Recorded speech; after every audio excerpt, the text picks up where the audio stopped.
وبرحمته فبذلك فليفرحوا هو خير مما يجمعون. صدق الله العظيم وبلغنا رسوله النبي الأمين المتين المعين المبين الكريم، ونحن على ذلك لمن الشاهدين والشاكرين، والحمد لله رب العالمين. غوث اعظم بمنی بے سرو ساما مدد قبلہ دی مدد کعبہ ایما مدد بگرد بے بلا افتادہ کشتی مدد کن مدد کن مدد کن یا معین الدین چشتی قادری امنا رہے یا غوث اعظم زنم دم دا شیخ احمد رضا خان قطب عالم زنم دم دا شاہ برکت اللہ قطب عالم زنم اعلی حضرت عظیم البرکت مجدد دین و ملت الشاہ امام احمد رضا خان محدث ہندوستان ارشاد فرماتے ہیں، تیری نسل پاک میں ہے بچہ بچہ نور کا. یا رسول اللہ علیہ الصلوۃ والسلام، تیری نسل پاک میں ہے بچہ بچہ نور کا، تو ہے عین نور تیرا سب گھرانہ نور کا. اور ایک شاعر کہتا ہے، فانوس بن کے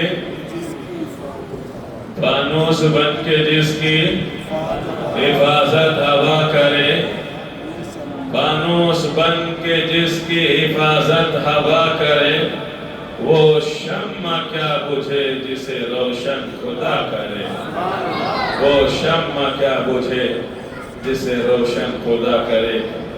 آئیے ہم اور آپ مل کر کے عقیدتوں کے مرکز پیغمبر اسلام ہادی برحق جناب محمد رسول اللہ صلی اللہ علیہ وسلم کی بارگاہ مقدسہ میں ہدیۃً تحفۃً ایک بار درود پاک کا سلام اور نذرانہ عقیدت پیش کریں. پڑھیں درود پاک. اللہم صلی علی سیدنا و مولانا محمد معدن الجود والکرم وبارک وسلم صلاة و سلام علیکہ یا رسول اللہ صلی اللہ علیہ وسلم.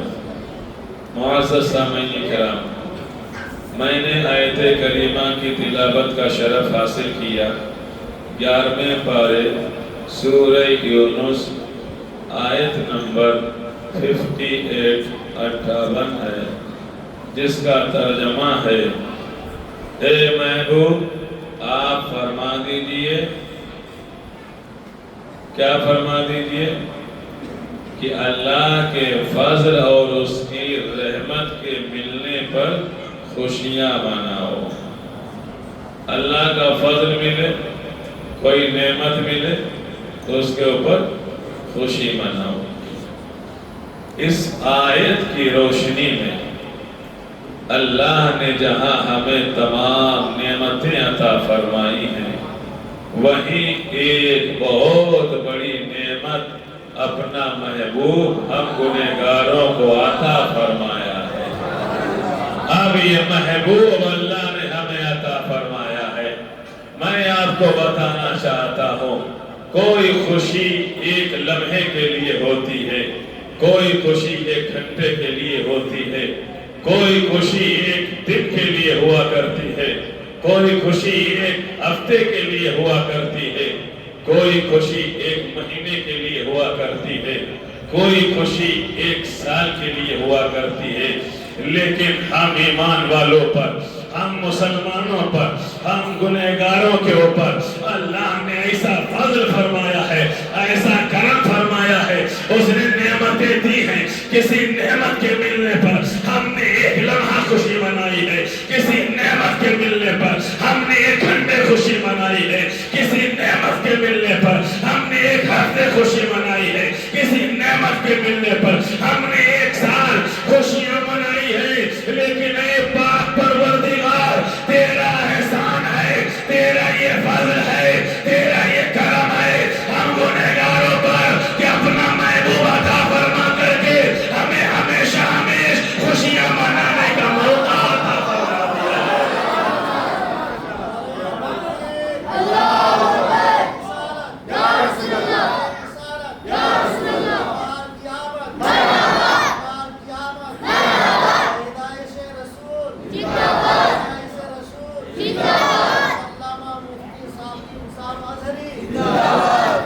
الحمدللہ، یہ اللہ کا فضل ہے، یہ کرم ہے، ہم خوش نصیب سنی جنتیوں کے اوپر کہ اللہ نے ایک ایسی نعمت دے دی۔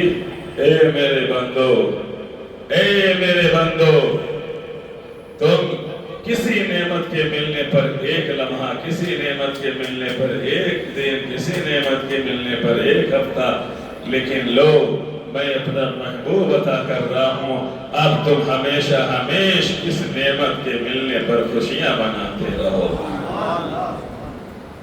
ایک کھڑا ہوا، سمجھ رہے ہیں آپ، اور بولا ایک بار ولادت رسول ہوئی ہے تو ایک بار تمہیں جشن ولادت منانا چاہیے۔ ہر سال ولادت، ہر سال جھنڈیاں، ہر سال لائٹیں، ہر سال ولادت کے نغمے۔ میں نے کہا بے وقوف سن، اب ذرا تو اس کا جواب لیتا جا، مجھے ذرا بتا تو شب قدر جب سے پیدا ہوا ایک بار تو نے منائی ہے؟ اس نے کہا نہیں مفتی صاحب، ہم نے شب قدر شروع سے لے کے آج تک ہم مناتے آئے ہیں، کیوں منا رہا؟ میں نے سوال کیا، اس نے کہا قرآن نازل ہوا۔ میں نے کہا جب ایسی رات میں قرآن نازل ہوا تو نے اس کو ایک مرتبہ بنا کر کے چھوڑ دینا چاہیے تھا، تو پھر دوسرے سال شب قدر کیوں منائی؟ تیسرے سال شب قدر کیوں منائی؟ چوتھی سال شب قدر کیوں منائی؟ ارے قرآن تو ایک بار نازل ہوا، ایک بار شب قدر منانی چاہیے تھی، تو پھر تو ہر سال شب قدر کیوں منا رہا ہے؟ اس نے جواب دیا، ارے مفتی صاحب اس رات قرآن پاک نازل ہوا ہے، اس لیے ہر سال جب یہ شب قدر آئے گی ہم اسے مناتے رہیں گے۔ تو میں نے کہا اسی سوال، اسی جواب کے اندر تیرے سوال کا جواب ہے، جب قرآن آیا جس رات کے اندر اس رات کو تو ہر سال منائے، لیکن جس رات میں خود صاحب قرآن آیا ہوا ہو، جس رات میں رسول اللہ آئے ہوئے ہیں، جس رات میں اللہ کا محبوب آیا ہوا ہو، جس رات میں انبیاء کا سردار آیا ہوا ہو، تو ہم اس رات کو، اس دن کو جشن کیوں نہ منائیں؟ حشر تک ڈالیں گے ہم پیدائش مولا کی دھوم، حشر تک ڈالیں گے ہم پیدائش مولا کی دھوم، مثل فارس نجد کے قلعے گراتے جائیں گے۔ سمجھ میں آئی بات؟ تو اس لیے شب قدر روزانہ منا رہا ہے، شب ولادت اور ولادت کا دن نہیں منا رہا ہے۔ اس لیے شب ولادت اور یوم ولادت ہر دن ہمیں، ہر سال ہمیں منانا ہے، اور یہ ہمیں ایسا نہیں ہے کہ یہ کوئی بدعت سیاح ہو، یہ تو آدم صفیح اللہ سے لے کر کے عیسیٰ روح اللہ تک آپ اگر سیرت اور تاریخ پڑھیں گے تو آپ کو پتہ چلے گا۔ ایک بار حضرت عیسیٰ روح اللہ علیہ السلام ایک جگہ پر باز فرما رہے، اور آپ کی تقریر کے اندر مرد ہوا کرتے تھے، خواتین بھی ہوا کرتی تھی، حتیٰ کہ حضرت سلیمان علیہ السلام ہی کی مجلس کی طرح کبھی کبھی غیر مخلوق بھی آپ کے یہاں آپ کی تقریر سننے کے لیے آ جایا کرتے تھے۔ سمجھ میں آئی بات؟ تو اس لیے شب قدر روزانہ منانا، شب ولادت اور یوم ولادت ہر دن ہمیں، ہر سال ہمیں منانا ہے، اور یہ ہمیں ایسا نہیں ہے کہ یہ کوئی بدعت سیاح ہو، یہ تو آدم صفیح اللہ سے لے کر کے عیسیٰ روح اللہ تک آپ اگر سیرت اور تاریخ پڑھیں گے تو آپ کو پتہ چلے گا۔ ایک بار حضرت عیسیٰ روح اللہ علیہ السلام ایک جگہ پر باز فرما رہے، اور آپ کی تقریر کے اندر مرد ہوا کرتے تھے، خواتین بھی ہوا کرتی تھی، حتیٰ کہ حضرت سلیمان علیہ السلام ہی کی مجلس کی طرح کبھی کبھی غیر مخلوق بھی آپ کے یہاں آپ کی تقریر سننے کے لیے آ جایا کرتے تھے۔ میں نے کبھی آپ کو سنایا تھا جو سانپ غار ثور میں ابو بکر کے قدموں کو ڈسا تھا تو وہ سانپ مکہ ہی کا نہیں تھا، سلیمان علیہ السلام کے درس میں بیٹھا تھا۔ داؤد و سلیمان کے زمانے کا وہ سانپ تھا، اور سلیمان علیہ السلام نے بیان کیا تھا، بیان کر رہے تھے، جہاں جنات سن رہے تھے، انسان سن رہے تھے، وہاں دوسری مخلوق بھی سن رہی تھی، اور وہ سانپ بھی سن رہا تھا۔ مجلس ختم ہوئی، سانپ سامنے آیا، سلیمان نے کہا کیا بات ہے؟ تو اس نے پوچھا تھا، ارے نبی آخر الزمان کا تم نے میلاد منایا ہے، ذرا پتہ تو بتا دو کہاں وہ آئیں گے، ان کے یہاں جانے کا راستہ کیا ہے؟ سلیمان نے کہا تھا، ارے تم چلے جاؤ، ان سے پہلے عیسیٰ روح اللہ آئیں گے، ان کے اوپر انجیل نازل ہوگا، ان کے بعد میں وہ نبی آخر الزمان آئیں گے۔ سلیمان نے اتنا بتایا تھا، وہ سانپ چلا تھا اور آ کر کے حضرت عیسیٰ کی مجلس میں رکا تھا، اور وہاں سے پھر چلا تھا وادی تہامہ یعنی کہ مکہ المکرمہ میں آیا تھا، اور پھر تمام پہاڑوں پر اس نے گردش کیا، چکر کیا، ایک پہاڑ پر رکتا، کچھ دن کچھ لمحات اس پہاڑ کو چھوڑ دیتا، دوسرے پہاڑ پہ جاتا، اس پہاڑ کو بھی چھوڑ دیتا، تیسرے پہاڑ پہ جاتا، کچھ دن رکتا، اس کو چھوڑ دیتا۔ میں نے عالم تصور میں سوچا آخر وجہ کیا تھی؟ یہ سانپ ایک پہاڑ پر، کبھی دوسرے پہاڑ پر، کبھی تیسرے پہاڑ پر، آخرکار مجھے یہ جواب ملا کہ مجھے ایسا لگتا تھا کہ وہ سانپ مطمئن نہیں ہو پا رہا تھا۔ جب اس کو ایک پہاڑ پر رہتا تھا تو اسے کوئی بے چینی ہوا کرتی تھی، اس لیے وہ پہاڑ چھوڑ دیتا تھا، دوسرے پہ چلا جاتا تھا، دوسرے پہ پہنچتا تھا، تیسرے پہ چلا جاتا تھا، لیکن جب غار ثور پر پہنچا ہے، اور پھر میں یہ کہنا چاہتا ہوں، جب بندہ کوشش کرتا ہے، تمنائیں رکھتا ہے، آرزویں رکھتا ہے، اللہ اس کے راستے کو ہموار کر دیتا ہے۔ گویا سانپ رکنا چاہتا تھا لیکن اللہ نے چاہا، ارے یہ میرے محبوب کا عاشق ہے تو میں اسے محروم کیوں رہنے دوں؟ بے چینی ہوتی تھی، پہاڑ کو چھوڑتا تھا، دوسرے پہ جاتا تھا، دوسرے کو چھوڑتا تھا، جب غار ثور پہاڑ میں آیا اسے اطمینان ہو گیا، اس نے یہ ٹھان لیا اب اگر رہوں گا تو یہی رہوں گا، اور اللہ کی ملاقات، اللہ رب العزت ہماری ملاقات امام الانبیاء سے اسی پہاڑ کے اندر فرما دے گا۔ پھر کیا ہوا؟ تاریخ بتاتی ہے کہ غار ثور کے اندر اللہ کے رسول اور حضرت ابو بکر صدیق رضی اللہ تعالیٰ عنہ گئے۔ آپ سب کو یہ معلوم ہے، میرا مقصد توجہ کرنا تھا ادھر، میں اپنی اصل بات کی طرف چلنا ہوں۔ وقت بہت جلدی گزر رہا ہے، ہمارے پاس 15 منٹ کا سمے ہے۔ حضرت جبریل امین، حضرت عیسیٰ روح اللہ علیہ السلام اپنے تمام حواری و جواری کو لے کر کے بیٹھے ہوئے ہیں۔ آپ اس انداز سے تقریر فرماتے ہیں کہ لوگوں پر وجد طاری ہو جاتا ہے، اور اسی درمیان میں ایک عورت کھڑی ہوئی اور مبارکباد پیش کرنے لگی، اے عیسیٰ روح اللہ، واقعی میں آپ بھی لاجواب ہو، آپ بھی بے مثال ہو، اور خوش نصیب ہے وہ ماں جس نے آپ جیسا اتنا اچھا اور ہونہار با کمال نبی پیدا کیا ہے۔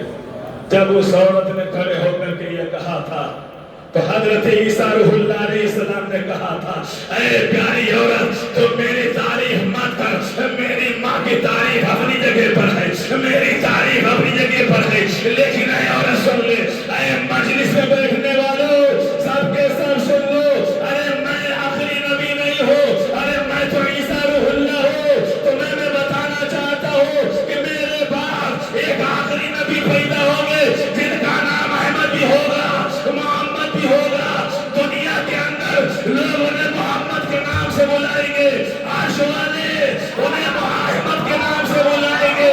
اللہ اکبر۔ جب حضرت عیسیٰ روح اللہ نے یہ کہا تھا تو اس وقت مجمع کھڑا ہو گیا تھا اور کھڑے ہو کر کے کہنے لگا تھا، اے عیسیٰ روح اللہ، ہمیں اس نبی کے بارے میں بتاؤ۔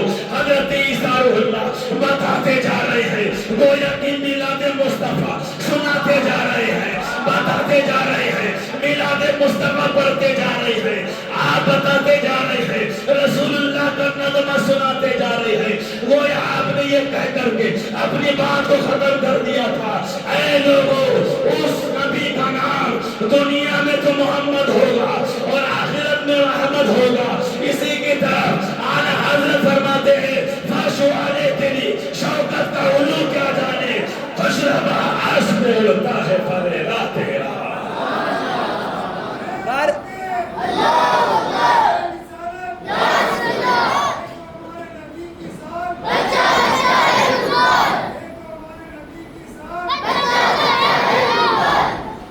اسی طرح اکثر قرات تقریریں کیا کرتے تھے اور نبی آخر الزمان جناب محمد الرسول اللہ کا ذکر کرتے تھے۔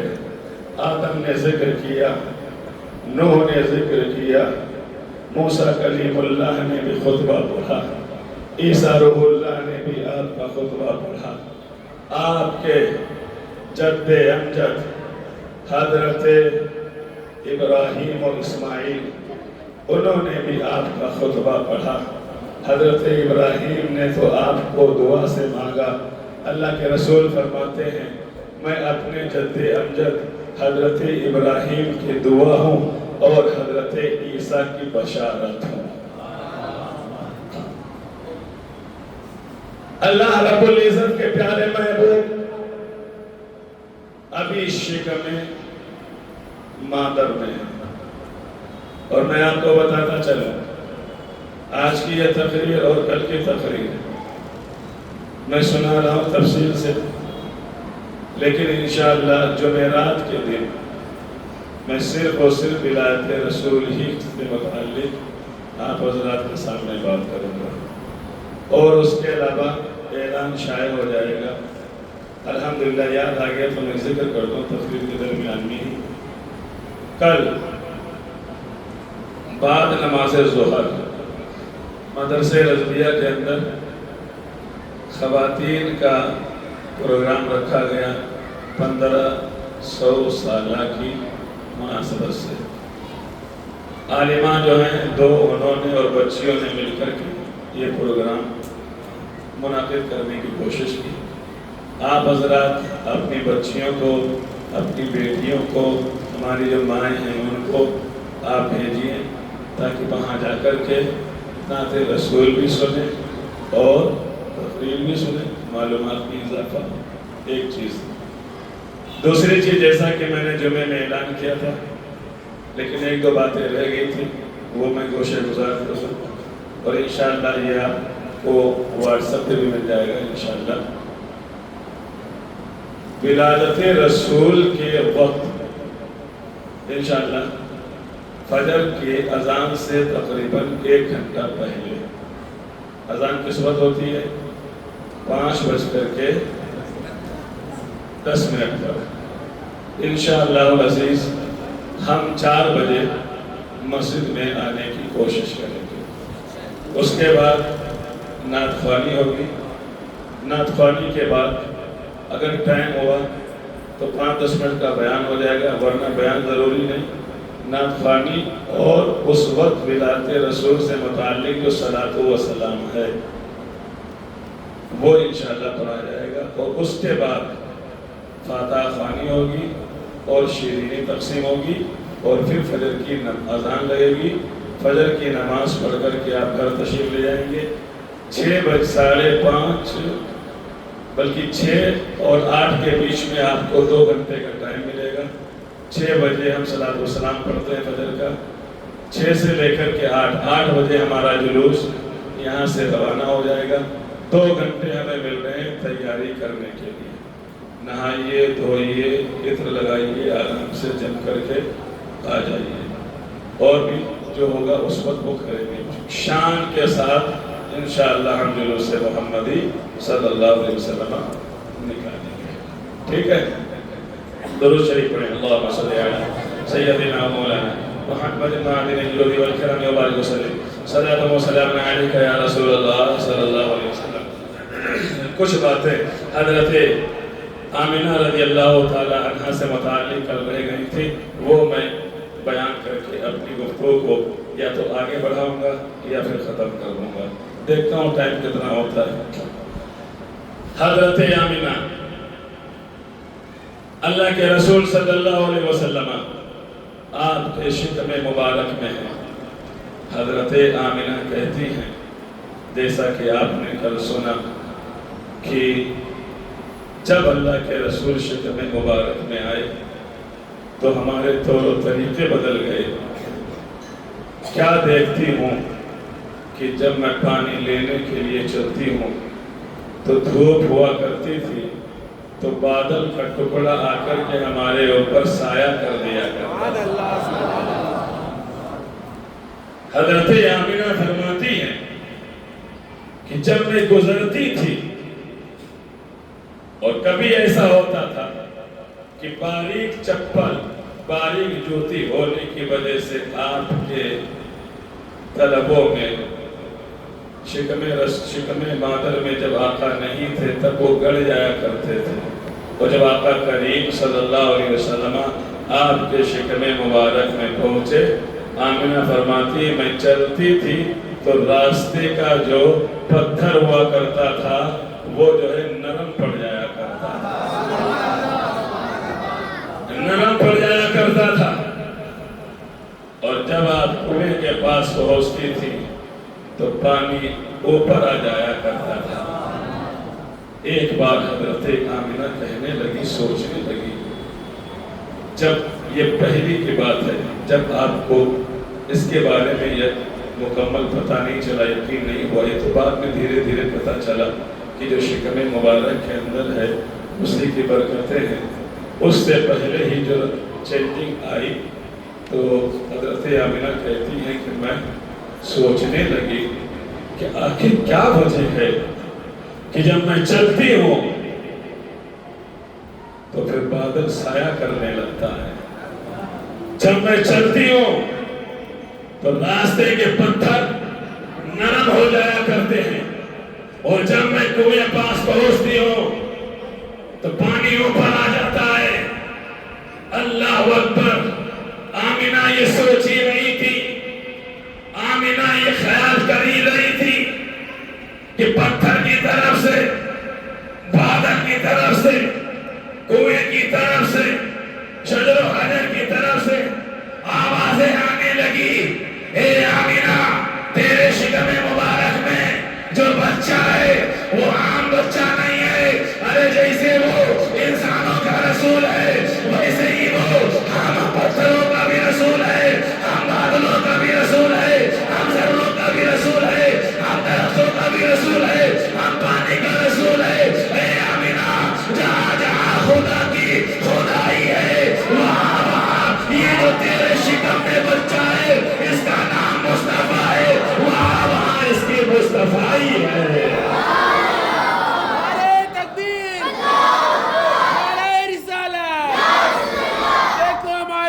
کی شان دیکھو، ہمارے نبی کی شان. حضرت آمینہ کہتی ہیں کہ ہم شکم مبارک، ہمارے شکم مبارک کے اندر میرا بیٹا، میرا لختے جگر سید الانبیاء تشریف فرما ہے. حضرت آمینہ کہتی ہیں چونکہ خانہ کعبہ کے بغل ہی میں آپ کا گھر تھا، آپ نے دیکھا نہیں، آپ جو حجاج کرام ہیں جو عمرہ کرنے کے لیے گئے ہوئے ہیں تو جب اس جانب سے آئے، ادھر خانہ خلیل سے نہیں بلکہ ادھر والے گیٹ سے آئے تو سامنے پیلے کلر کی ایک چھوٹی سی عمارت ہے جس کو مکتبہ لائبریری کہا جاتا ہے، وہی گھر تھا.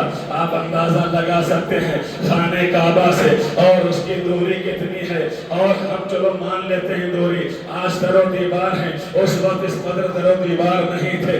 آمینہ کا گھر تھا اور خانہ کعبہ کی دیواریں تھی. آمینہ کہتی ہیں شام کے وقت میں نے کچھ کھایا، کھانے کے بعد میں چہل قدمی کے لیے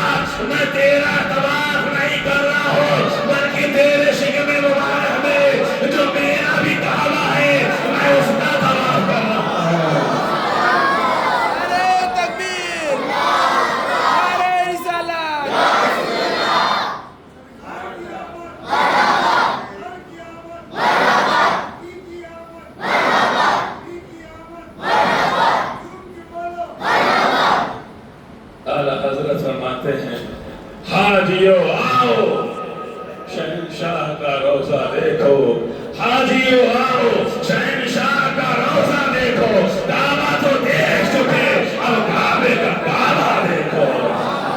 اور سے سب تو رضا کعبے سے آتی ہے صدا، میری آنکھوں سے میرے پیارے کا روزہ دیکھو۔ اللہ اکبر۔ حضرت آمینہ نے جب یہ کہا تھا اور کہا تھا اے کعبہ، ارے تجھے تو انبیاء طواف کرتے ہیں، تیرے ارد گرد چکر تو تمام غوث کرتے ہیں، قطب کرتے ہیں، ابدال کرتے ہیں، صدیقین کرتے ہیں، صالحین کرتے ہیں، عارفین کرتے ہیں، کاملین کرتے ہیں۔ خانہ کعبہ سے آواز آئی اے آمینہ آج مجھے طواف کرنے میں دے، اعتراض مت کر، ارے آج تو مجھے موقع ملا ہے، میں تو سوچ رہا تھا ارے کعبے کا کعبہ آئے گا، یہ سچ ہے میرے ارد گرد کعبہ، امام الانبیاء کے علاوہ آدم آئے انہوں نے کیا، خلیل اللہ آئے انہوں نے کیا، اسماعیل آئے انہوں نے کیا، ابراہیم آئے انہوں نے کیا، ارے صدیق آیا عدالت کا، ارے صدیق جو کی صداقت کا نمبردار وہ میرے ارد گرد چکر لگا جائے، حجر اسود کو چھوڑ کے چلا گیا، ارے عمر عدالت کا شہسوار آیا چکر لگا گیا، لیکن یاد رکھا آمینہ سب تو میرے ارد گرد چکر لگاتے ہیں، ارے ایک ہی تو ہے جس کے ارد گرد چکر لگانے کی مجھے خواہش رہتی ہے، آج تیرے ذریعے اللہ نے میری خواہش پوری کر دی ہے، اسی لیے میں چکر لگا رہا ہوں۔ اب کوئی یہ کہہ سکتا ہے دیکھو تو ذرا مولانا صاحب ایسا چیخ چیخ کر کے بولنے کہ خانے کعبہ چکر لگا رہا تھا، اعتراض کر سکتا ہے کوئی، سوال آ سکتا ہے ذہن میں، لیکن میں آپ کو بتاتا ہوں اس سوال کا جواب ہے جو اللہ بادلوں کو قوت گویائی عطا فرما سکتا ہے، جو اللہ پتھر کو زبان دے کر کے اپنے نبی پر سلام پڑھوا سکتا ہے، ارے جو خدا نبی کے دشمن کے ہاتھوں پر کنکریوں سے کلمہ پڑھوا سکتا ہے، تو وہ میرا خدا اپنے محبوب کی امی جان کے اندر اگر وہ موجود ہے تو پھر ان کا طواف خانہ کعبہ سے کرا سکتا ہے۔ ان اللہ علی کل شیء قدیر، اللہ ہر ممکن چیز پر قادر ہے۔ بہت ساری برکتیں، بہت سارے عجائبات وجود میں ہیں جن کو اگر میں سناتا رہوں تو 1 سے 1.5 گھنٹہ اور چاہیے، تب جا کر کے حضرت آمینہ کی یہ تمام تر باتیں پوری ہوں گی۔ انشاءاللہ پھر کبھی بیان کروں گا۔ بس چلتے چلتے آخری ایک بات، حضرت ابراہیم، حضرت اسماعیل فانوس بن کے جس کی حفاظت ہوا کرے، وہ شمع کیا بجھے جسے روشن خدا کرے۔ ارے میرے نبی کو مٹانے کے لیے پوری دنیا کی طاقتیں ایکجٹ ہو گئی تھی، نہ مٹا سکی، اور پھر مٹا کیسے سکتی ہیں؟ جس اللہ نے اپنے محبوب کے نور کو پیدا کیا ہو اور پھر آدم سے لے کر کے اللہ رب العزت کے بندے عبداللہ ابن عبد المطلب تک انہیں اسے بھیجنا تھا، اور اتنے تمام انبیاء کے ذریعے آئے، پشت در پشت ہوتے گئے، نہ جانے کیسے کیسے کڑے کڑے امتحانات آئے، لیکن اللہ رب العزت نے سب کو بچایا اپنے محبوب کے نور کے ذریعے۔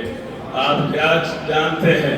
نوح علیہ السلام کی کشتی جودی پہاڑ پہ ٹکرائی تھی اور جودی پہاڑ کے اوپر رکی تھی، اتنا پانی تھا دنیا کے اندر کہ زمین نے اپنے مسام کھول دیے تھے، آسمان نے اپنے مسام کھول دیے تھے، پوری دنیا کے اندر پانی پانی تھا، اور اتنے پہاڑ تھے سارے ڈوب گئے تھے۔ جو سب سے بڑا پہاڑ تھا جودی پہاڑ تھا، وہ باقی بچا تھا، ایک وقت میں وہ بھی ڈوب گیا تھا، لیکن سب سے پہلے اگر کسی پہاڑ کی چوٹی نظر آئی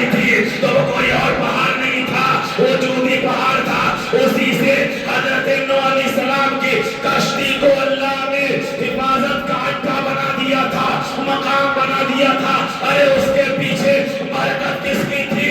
ہاتھ کس کا تھا؟ اسے ٹھہرانے والا اللہ تھا. لیکن وسیلے سے کس کے؟ ہم اور آپ کے سب کے آقا محمد رسول اللہ کا واسطہ تھا. حضرت ابراہیم تک ہی آیا نور.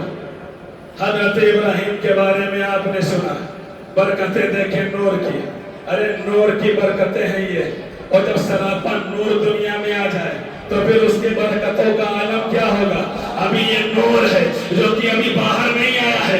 آپ سب نے سنا بقرعید کی تقریروں میں حضرت ابراہیم خلیل اللہ کو آگ کے پھیر میں ڈالا جا رہا تھا، کنویں کے اندر ڈالنے کی کوششیں کی گئی بلکہ ڈال دیا گیا. اس وقت حضرت ابراہیم کو اگر بچانے والا تھا تو وہ اللہ تھا. اس لیے کہ اسے اپنے محبوب کے نور کو بچانا تھا، اپنے محبوب کو آمنہ کے یہاں پیدا کرنا تھا. ایسے ہی حضرت اسماعیل علیہ السلام الٹا دیے گئے ہیں. ابراہیم علیہ السلام اپنا پیر رکھ کر کے اور تیز دھار چھری سے اسماعیل کے حلقوم پر رگڑ رہے ہیں.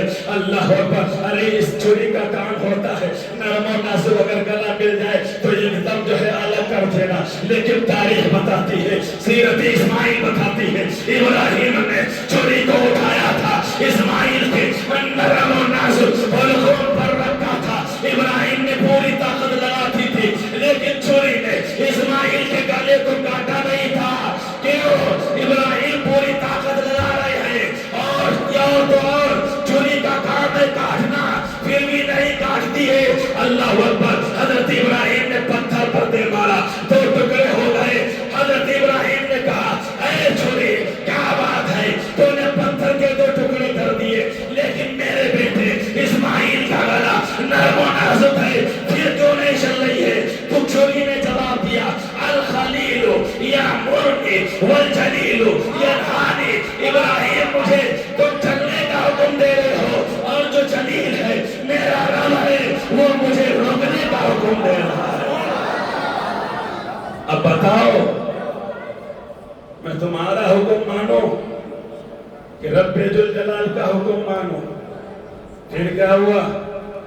چھری کو نہ چلنا تھا نہ چلی، اور چلی تو پھر کس پہ چلی؟ آپ کو معلوم اسماعیل کو کھڑا کر لیا گیا اور جنت سے اللہ رب العزت نے ایک قربانی کا جانور بھیج دیا، وہ ذبح ہو گیا. اسی لیے تو اللہ کے رسول فرماتے ہیں میں دو ذبیحوں کا بیٹا. دو ذبیحوں کا بیٹا مطلب ایک اسماعیل علیہ السلام اور ایک حضرت عبداللہ. آخری بات حضرت عبداللہ سے متعلق بتا کر کے میں سب بات ختم کر رہا ہوں. دو ذبیحوں کا بیٹا ہو. تو اسماعیل علیہ السلام ذبح ہونے جا رہے تھے، ایک وہ ہو گئے جو کہ اسماعیل علیہ السلام کی اولاد سے. حضرت عبد المطلب کے اولاد نہیں ہو رہی. روایت میں آتا ہے منت مانی آرزو مانی تو کئی بیویوں سے اللہ نے آپ کو 10 بیٹے عطا فرمائے، ایک روایت میں 12 بیٹے عطا فرمائے. اور یہ منت مانی تھی غالباً ایک بیٹا ہم تیری بارگاہ میں قربان کر دیں گے، کچھ اس طرح. جب 10 بیٹے ہو گئے تو باری آئی کہ ایسا ہے عبداللہ کو ذبح کر دیا جائے، عبداللہ کی ولی دے دی جائے. لیکن مکے کے اندر تمام لوگ عبداللہ سے محبت کرتے تھے، اس لیے کہ عبداللہ جو تھے حضرت عبداللہ بڑے لہین شہین خوبصورت شریف النفس پرہیزگار اور متقی تھے اور موحد تھے، ایک اللہ کو ماننے والے. تو تمام لوگ حضرت عبد المطلب کے پاس آئے کہ نہیں آپ اپنے بیٹے عبداللہ کو ذبح نہیں کر سکتے، ان کی جگہ پہ ہم لوگوں میں سے کسی کو ذبح کر دیجیے. آخرکار بات آگے بڑھی.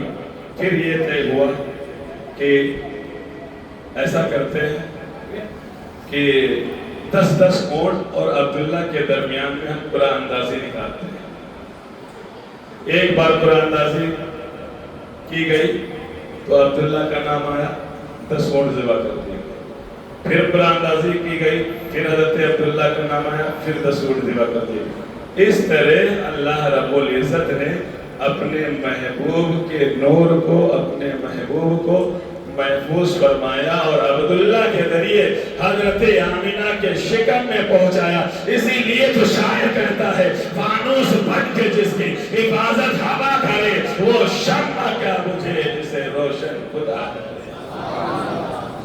الحمدللہ ہماری بات پہنچی ہے حضرت عبداللہ، حضرت آمینہ۔ اب میں آپ کو انشاءاللہ کل سنانا شروع کروں گا کہ پہلے مہینے میں، دوسرے مہینے میں، تیسرے مہینے میں کون کون آیا، کس کس نے خوشخبریاں دی اور کیا ظہور ہوا، کیا برکتیں ہوئی پوری دنیا کے اندر آپ کے آنے سے۔ انشاءاللہ کل وہ بیان کروں گا، اور پرسوں کو انشاءاللہ ولادت رسول صلی اللہ علیہ وسلم۔ اللہ رب العزت ہمیں حق سننے، حق بولنے کی توفیق عطا فرمائے۔